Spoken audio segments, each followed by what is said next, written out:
Doctor صاحب, how does it feels like جب آپ کو ہارٹ اٹیک آتا ہے؟ اس کے سمٹمز کیا ہوتے ہیں؟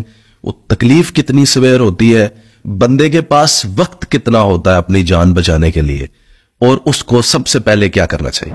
دیکھیں, سب سے امپورٹنٹ چیز یہ چیز ہوتی ہے کہ جب آپ ایکسرٹ کر رہے ہیں, چل رہے ہوں, کوئی سیڑھیاں چڑھ رہے ہیں, چڑھائی چڑھ رہے ہیں, کوئی وزنی چیز اٹھا رہے ہیں, غصے میں بات کر رہے ہیں, اور یا آپ نے پیٹ بھر کے کھانا کھایا ہوا ہے, یعنی کہ جیسے پنجابی میں کہتے ہیں تن کے کھانا کھایا ہوا ہے, اور آپ کو سینے میں بوجھ, یہاں پہ سینے پہ بوجھ محسوس ہو, ادھر جکڑن محسوس ہو, اور وہ جکڑن پیچھے چلی جائے کندھوں کے درمیان میں, یا گلے پہ آ جائے, یا جبڑے پہ آ جائے, یا بازو میں, بائیں بازو میں چلی جائے, یا دائیں بازو میں, یا دونوں بازو میں چلی جائے, اور پسینے آپ پہ چھوٹ جائے, گھبراہٹ, یہ نشانی ہے کہ آپ کو ہارٹ اٹیک ہو رہا ہے.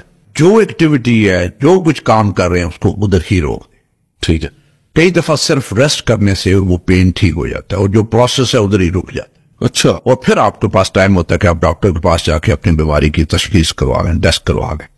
ہر وہ درد جو چلنے پہ, ایگزرشن پہ, زور کا کام کرنے سے ہوتا ہے, اور جو ہی وہ کام چھوڑتے ہیں ٹھیک ہو جاتا ہے, وہ دل کا درد ہے, جب تک کہ وہ ثابت نہ ہو جائے کہ وہ دل کا درد نہیں. رات کو جو درد سینے میں گھبراہٹ اور پسینہ آتا ہے اور آپ کی نیند ختم کر دیتا ہے اور آپ کو جگا دیتا ہے, وہ دل کا درد ہے. جب تک ثابت نہ ہو وہ دل کا درد ہے. رات کو سوئے ہوئے میں جو درد ہوتا ہے وہ ہارٹ اٹیک, اور جو ٹائم 12 سے لے کے آنورڈ ناشتے تک آپ کا ٹائم ہے, یہ ورسٹ ٹائم ہے. جو درد رات کو سوئے ہوئے وہ یہ ہارٹ اٹیک ہوتا ہے. آپ کو فوراً اسپتال پہنچنا چاہیے, اور ہو سکتا ہے کہ آپ کو پھر آگے جا کے ٹائم نہ ملے کہ آپ اسپتال پہنچے, کیونکہ پہلے چند منٹس بڑے امپورٹنٹ ہوتے ہیں.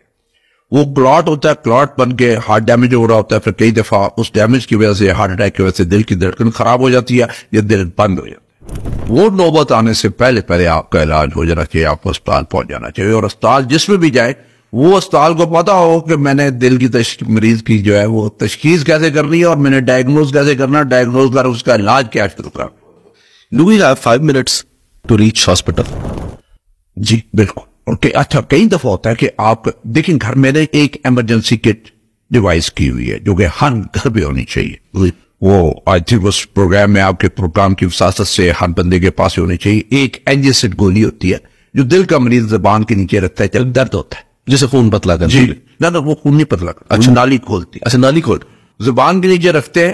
نالی اگر سکڑ گئی ہے, کڑوال پڑ گیا ہے, یا اسے کریمپ پڑ گیا ہے, تو یہ جو ہے یہ کریمپ کو کھولتی ہے, کڑوال کو ٹھیک کرتی ہے. ساتھ یہ ایک ڈسپرین کی گولی چبا کے کھا جائے, ثابت نہیں لینی.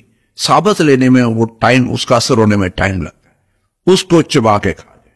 چبا کے کھا جائیں گے تو فوراً اس کا اثر ہوگا, اور وہ جو کلاٹ نالی میں بنا جو ہارٹ اٹیک کر رہا ہے, ہو سکتا ہے وہ ڈیزالو, وہ پگھل جائے اور ہارٹ اٹیک سے آپ بچے. تیسرا ایک جو ہے, جو پیچ ہے, جو آج کل پاکستان میں نہیں ملتا, پچھلے کئی سالوں سے نہیں مل رہا, میں باہر سے منگواتا ہوں پیچ, جو میرے پاس ہوتا ہے.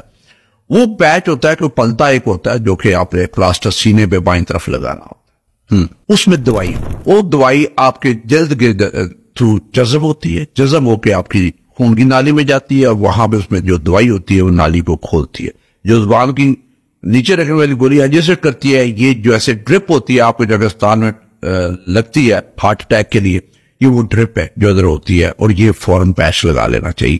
یہ 3 چیزیں ہر گھر میں ہونی چاہیے. اگر پیچ نہیں بھی ہے, اینجسٹ اور ڈسپن کی گولی ہر گھر میں موجود. جائے آپ کا ہارٹ کا کوئی پیشنٹ ہے کہ نہیں, ہو سکتا ہے آپ کا کوئی رشتہ دار ہو سکتا ہے آپ کا کوئی جاننے والا ہو, آپ کے گھر میں ہو, آپ کی گاڑی میں ہونی چاہیے, آپ کے پرس میں ہونی چاہیے. کہیں مسئلہ ہوا, آپ ایسے دور ہے کہ جہاں اسپتال نہیں پہنچ سکتے, تو یہ اپنی ایمرجنسی ٹریٹمنٹ فوراً شروع کر دیں. وہ ٹائم جو آپ کا اسپتال پہنچنے میں ضائع ہوتا ہے, وہ آپ کی ٹریٹمنٹ شروع ہو چکی ہوتی ہے.